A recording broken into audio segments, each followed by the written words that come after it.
సచివాలయానికి వచ్చి తమ కష్టాలపై వినతి పత్రం ఇచ్చేందుకు ప్రకాశం జిల్లాకు చెందిన ఓ రైతు విజయవాడ వచ్చారు. విజయవాడ బస్టాండ్లో దిగి పంచారామాల్లో ఒకటైన అమరావతికి వెళ్లే బస్ ఎక్కారు.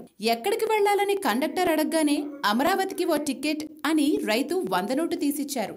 35 రూపాయల టికెట్ తో పాటు 65 చిల్లర్ను కండక్టర్ ఇచ్చారు. ఇదేంటి, అమరావతి టికెట్ 26 రూపాయలే కదా అని రైతు ప్రశ్నించారు. కాదు 35 అని కండక్టర్ అన్నారు.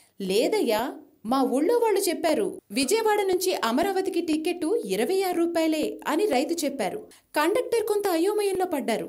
ఇంతకీ ఏ అమరావతికి వెళ్ళాలి అని ప్రశ్నించడంతో అదేనయ్యా, చంద్రబాబు కట్టిన అమరావతికి అని రైతు బదులిచ్చారు. కండక్టర్ కు విషయం అర్థమై మీరు వెళ్లాల్సింది వెలగపూడికి, అక్కడే సచివాలయం ఉంది, అక్కడికైతే టికెట్ 26 రూపాయలే అని రైతుకు వివరంగా చెప్పారు. డిజైన్లు, నమూనాలు, సర్కార్ ప్రకటనలతో అమరావతి సామాన్య ప్రజల్లోకి బలంగా వెళ్లిందనేందుకు ఇదో నిదర్శనం. అమరావతిపై అంచనాలకు ఈ సంఘటన అద్దం పడుతోంది. హాయ్ ఫ్రెండ్స్, మా టుడే టుమారో యూట్యూబ్ ఛానల్ చూస్తున్నందుకు చాలా థ్యాంక్స్. మరిన్ని లేటెస్ట్ వీడియోస్ కోసం వెంటనే సబ్స్క్రైబ్ చేయండి. అలాగే ఈ బెల్ ని కూడా రింగ్ చేసేయండి. మా నోటిఫికేషన్స్ అన్ని మీ మొబైల్లో వస్తాయి. అలాగే మా వీడియోస్ మీకు నచ్చితే లైక్ చేయండి, షేర్ చేయండి, నచ్చకపోతే కామెంట్ చేయండి.